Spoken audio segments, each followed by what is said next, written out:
చెన్నూరు శాసనసభ్యులు వివేక్ వెంకటస్వామి గారు అలాగే పెద్దపల్లి పార్లమెంట్ సభ్యులు గడ్డం వంశకృష్ణ గారి ఆదేశాల మేరకు ఈరోజు అంబేద్కర్ విగ్రహం ముందు నిరసన కార్యక్రమం చేయడం జరిగింది. ఏదైతే కేంద్ర ప్రభుత్వం బీజేపీ మన తెలంగాణకు బడ్జెట్ విషయంలో అన్యాయం జరిగింది. ఎందుకంటే ఒక పక్క రాష్ట్రంకు బడ్జెట్ ప్రవేశపెట్టారు, మన తెలంగాణకు ఎందుకు ప్రవేశపెట్టలే? ఇంతకుముందు రేవంత్ రెడ్డి గారు మొన్న పేనెల్లో మనకు బడ్జెట్ కావాలి, తెలంగాణకు అన్యాయం జరుగుతుందని పోయి మొరబెట్టుకున్నారు. అయినా కూడా మనకు బడ్జెట్ ఇవ్వలేదు.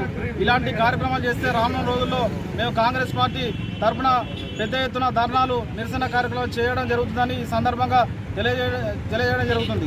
అలాగే రాహుల్ గాంధీ గారు మన దేశంలో పాదయాత్ర చేస్తూ వినలేని సేవలు చేసిండు. అలాగే ప్రజలలో వెళ్ళి ప్రజల సమస్యలు తెలుసుకున్నాడు. అలాగే రానున్న రోజుల్లో రాహుల్ గాంధీ గారిని ప్రధానమంత్రి చేయాలని ఈ సందర్భంగా తెలుసుకున్నాడు.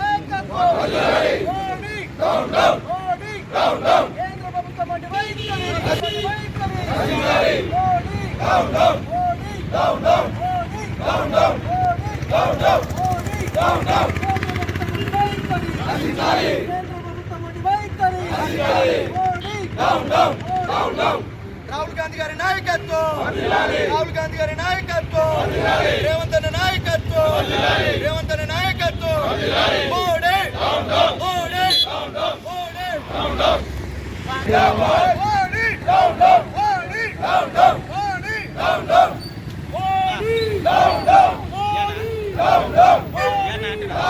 కేంద్ర ప్రభుత్వం వంటి వైఖరి, కేంద్ర ప్రభుత్వం వంటి వైఖరి, కేంద్ర ప్రభుత్వం బీజేపీ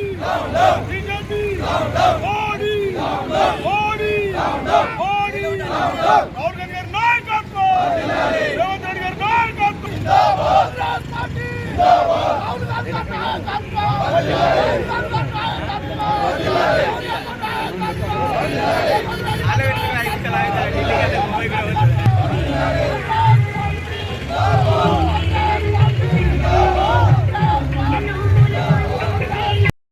ప్రెసిడెంట్ గారి ఆదేశానుసారం చెన్నూరు నియోజకవర్గ గౌరవ శాసనసభ్యులు వివేక్ వెంకటస్వామి గారి ఆధ్వర్యంలో, పెద్దపల్లి పార్లమెంట్ సభ్యులు గడ్డం వంశకృష్ణ గారి ఆధ్వర్యంలో ఈరోజు మందమరి కాంగ్రెస్ పార్టీ ఆధ్వర్యంలో మొన్న జరిగినటువంటి కేంద్ర బడ్జెట్ పైన డాక్టర్ బిఆర్ అంబేద్కర్ ముంగట నిరసన కార్యక్రమం చేపట్టడం జరిగింది. మరి కేంద్ర ప్రభుత్వం ఎప్పుడు రాష్ట్రానికి మొండి చేయి చూపిస్తుంది. మరి గతంలో మిగులు బడ్జెట్ నుండి ఈ రాష్ట్రాన్ని గత పాలకులు బీఆర్ఎస్ పార్టీ ఆధ్వర్యంలో అప్పుల కుప్పగా మార్చినటువంటి బీఆర్ఎస్ పార్టీ అప్పుల కుప్పగా మార్చిన తరుణంలో మా రాష్ట్ర ముఖ్యమంత్రి గారు గౌరవ పెద్దపల్లి పార్లమెంట్ సభ్యులు కానీ మిగతా పార్లమెంట్ సభ్యులతో గతంలో నిర్మలా సీతారామన్ గారిని వేడుకోవడం జరిగింది. మా రాష్ట్రం అప్పుల రాష్ట్రంలో ఉన్నది. గతంలో మిగులు బడ్జెట్ లేకుండా అయిపోయింది. మరి ఈ రాష్ట్రాన్ని ఆదుకోవాలని చెప్పి మా ముఖ్యమంత్రి గారు చాలాసార్లు వేడుకోవడం జరిగింది. మరి బీజేపీ ప్రభుత్వం మరి ఎప్పుడు తెలంగాణ ప్రభుత్వం పట్ల కక్ష సాధింపు చర్య చేస్తుంది. మరి ఇట్లాంటి దీన్ని తీవ్రంగా ఖండిస్తున్నాము. మరి 8 మంది ఎంపీలు ఉన్నారు, 2 కేంద్ర మంత్రులు ఉన్నారు. మరి మీరు ఏం చేస్తున్నారని చెప్పి మేము అడుగుతున్నాం ఈరోజు కాంగ్రెస్ పార్టీ తరఫున. మరి రానున్న రోజుల్లో బీజేపీ పార్టీకి బుద్ధి చెప్పాల్సిన అవసరం ఉన్నది. కేంద్రంలో రాహుల్ గాంధీ గారి సారథ్యంలో రాహుల్ గాంధీ ప్రధానమంత్రి అయితే మన రాష్ట్రాన్ని కూడా రేపు అభివృద్ధి చేసుకుంటామని చెప్పి మేము ఈ సభాపూర్వకంగా తెలియజేస్తున్నాం. జై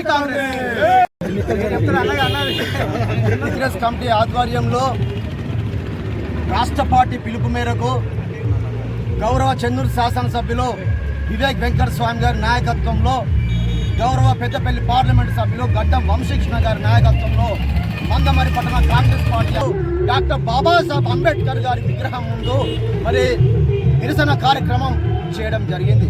వాస్తవంగా మరి కేంద్ర ప్రభుత్వం మరి బడ్జెట్ ప్రవేశపెట్టినప్పుడు ఏ రాష్ట్రమైనా కూడా ఖచ్చితంగా రాష్ట్ర ప్రజలు కావచ్చు, రాష్ట్ర ప్రభుత్వం కావచ్చు, పన్నుల రూపంలో మరి కనీసం రాష్ట్ర ఆదాయంలో 50% పైచిలకు మరి కేంద్ర ప్రభుత్వానికి పంపడం జరుగుతుంది. అటువంటప్పుడు మరి ఈ రాష్ట్రాల పైన మరి ఈ కపట ప్రేమ చూపించడం, మరి ఒక రాష్ట్రానికి ఒక బడ్జెట్ ఇవ్వడం, ఒక రాష్ట్రానికి ఒక బడ్జెట్ ఇవ్వడం సరైంది కాదు. డాక్టర్ బాబాసాహెబ్ అంబేద్కర్ గారు మందవారి పట్టణంలో అంబేద్కర్ విగ్రహం దగ్గర మరి చెన్నూరు శాసనసభ్యులు వివేక్ వెంకట స్వామి గారి నాయకత్వంలో, మరి పెద్దపల్లి పార్లమెంటు సభ్యులు వంశీకృష్ణ గారి నాయకత్వంలో ఈరోజు మరి బీజేపీకి వ్యతిరేకమైన కనుక వారిని చేసినటువంటి పద్ధతులన్నింటినీ నిలదీయడం కోసం ఈరోజు ఇక్కడ ఈ నిరసన కార్యక్రమం చేయడం జరుగుతూ ఉన్నది. మరి సోదరులారా గమనించాలి, నరేంద్ర మోదీ ఆయన చేసినటువంటి పద్ధతులు నిజంగా ఇందాక పట్టణాధ్యక్షులు చెప్పినట్టు పక్క రాష్ట్రానికేమో మరి బడ్జెట్ ఇచ్చి మరి ఇక్కడ ఉన్నటువంటి వాటికి నిధులు ఇవ్వకుండా మనకు అన్యాయం, తెలంగాణకు అన్యాయం చేసినటువంటి ప్రధానమంత్రికి తెలంగాణ రాష్ట్రంలో నీ ఎంపీలను ఎందుకు నిలబడుతున్నావు? నువ్వు తెలంగాణకు న్యాయం చేయనప్పుడు, తెలంగాణ రాష్ట్రానికి బడ్జెట్లో నీకు న్యాయం చేయనప్పుడు నువ్వు ఎమ్మెల్యేలను ఎందుకు నిలబడుతున్నావు?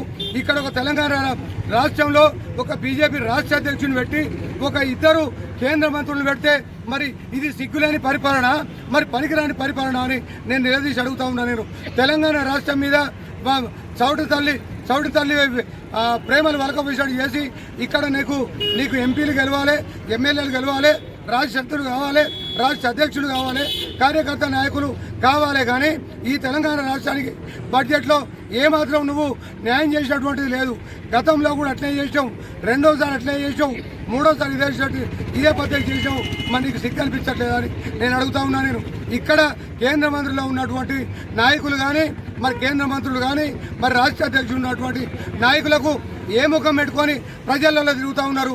తెలంగాణలో పుట్టి తెలంగాణలో ఉండి నీ కన్న తల్లి రొమ్ములు కుదిరినట్టు నీ తల్లి లాంటి తెలంగాణకు నువ్వు అన్యాయం చేయడానికి మీ కేంద్ర నాయకులకు, కేంద్ర మంత్రులకు సిగ్గు, శరం, ఇజ్జత్ అనిపిస్తలేదా అని చెప్పి నేను అడుగుతా ఉన్నా. నేను ఈరోజు బిడ్డ ఒక్కటే చెప్తా ఉన్నా, మేము తెలంగాణ విషయంలో ఇటువంటి పిచ్చి పిచ్చి తేడాలు తీసుకున్నట్టయితే మరి రాహుల్ గాంధీ గారి నాయకత్వంలో, రేవంత్ రెడ్డి గారి నాయకత్వంలో, మా పెద్దపల్లి ఎంపీ అయినటువంటి వంశీకృష్ణ గారి నాయకత్వంలో, మా చెన్నూరు ఎమ్మెల్యే గారి వివేకన్న నాయకత్వంలో చిత్తుగా ఓడించి బీజేపీ కార్యకర్తలను గల్లీలో కావచ్చు, వాడలు కావచ్చు, రోడ్డు మీద తిరగనియకుండా చేస్తామని చెప్తా ఉన్నాం.